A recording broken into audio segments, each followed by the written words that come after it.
This is the Skywatcher ST or Startravel 120 is a 5-inch refractor telescope. This is a short tube, f5 I think it is. I'm using the 5mm SLV Vixen on this, and whoa, the image is so big and beautiful.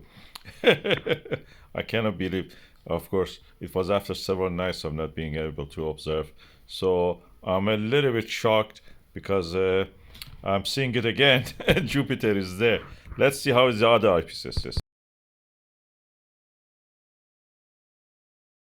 And this is the Skywatcher Nirvana 7mm. I can see a lot of details on the Jupiter. Two main bells easily can be seen. You have chromatic aberration with the achromatic refractor, but it's not that severe that it just hampers your view. You can see the, and especially when you're near in the center, is more tolerable. I suppose if you get a longer focal length of this is f5, this one. If you get a f7 or 8 something, they have a Skywatcher and other brands. Chromatic aberration is more, under control. But this one is practically Skywatcher f5 120 Startravel. It's a really wide angle, but with this eyepiece you can see a lot of details.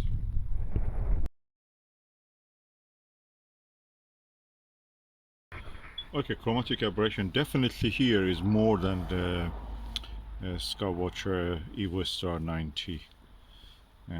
This is another refractor that I have some videos about it. It's definitely more here.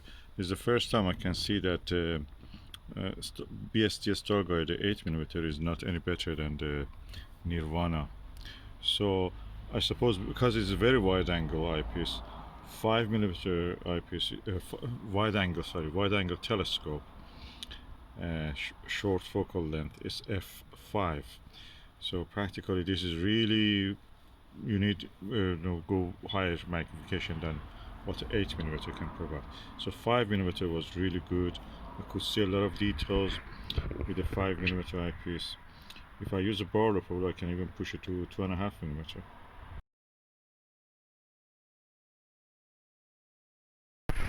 Back with the Vixen SLV 5mm. Oh, wow, that's beautiful. I'm going to push it to 4mm Nirvana. Then I will go for 2.5mm TMB Planetary, or I will try the Barlow on this. Just let me bring it. Okay, this is the Nirvana 4mm 82-degree eyepiece, and the amount of the detail I can see is equal to the 5mm, just the image is bigger. More comfortable to see also. So that's I think 5 or 4 is optimum for this Skywatcher Startravel 120 f5 refractor. So now I have used the TMB Planetary 2.5mm eyepiece, and I can say that the image starts to deteriorate. You're just magnifying the image.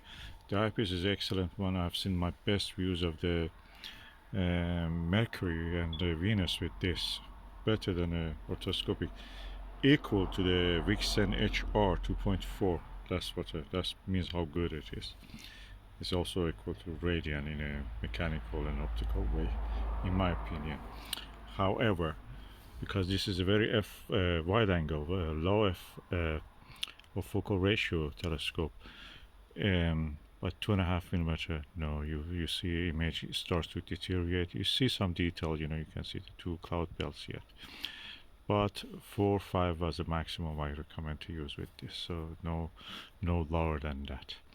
So if you get this telescope is good for sweeping the Milky Way, looking at the starfields of the Milky Way, looking at the galaxies, nebula and such things, global clusters, star clusters.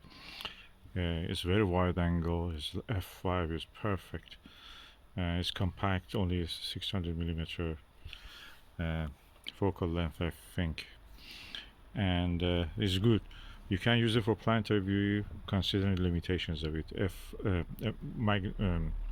Eyepieces with a 5mm or 4mm are the maximum magnification in this condition that I've tested it. You achieve. So for planetary and moon, you can use it, but you have to consider these limitations. If you want to get a budget, on a budget, a telescope which can be used easily for planets, get a EVO Star 90. That gives you what you need. This is also a good telescope. You can work with this within its limitations, and it's really wide angle, nice compact telescope. You need a good mount also, of course, when you get it. I think it comes with a mount. If you don't have it, you have to get a mount or tripod for it. Or if you have already one, use that one.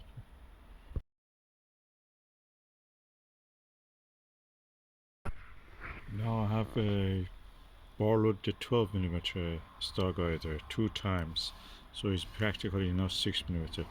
Beautiful view. Chromatic aberration is there, I must say that all the time is there, but you can see details on the cloud belts of Jupiter. That's beautiful. I like it. This is really good.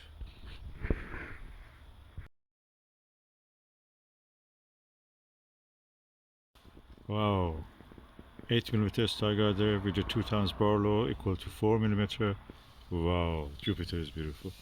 Again, chromatic aberration is there. I wish it was not there, but because it's a very short tube telescope, f5, chromatic aberration is always there, you feel it. But the image is good. It's a compromise you make for having a wide field telescope that you can use for star fields and other things. At the same time, you can use it for planetary with a compromise on the chromatic aberration, but you can have sharp views with this setup down to 4mm.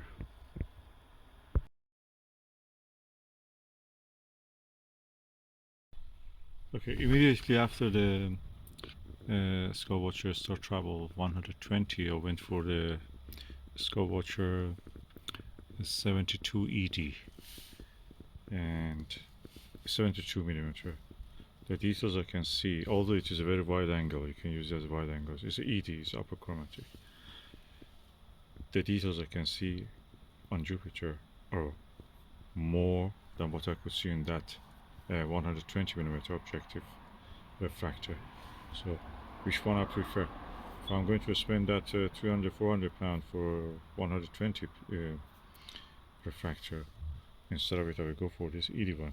That's better even. It's compact, tiny. You can use it for astrophotography if you want. You can use extension tube if you don't want to use the star diagonal, and then you will have the sharpest view. This is 7mm Nirvana. Beautiful views. You can see more detail, and the image is very clear. No chromatic aberration at all. So if you want to spend money for 120s, go for this one. That's better in my opinion. Your money, of course, you know what to spend.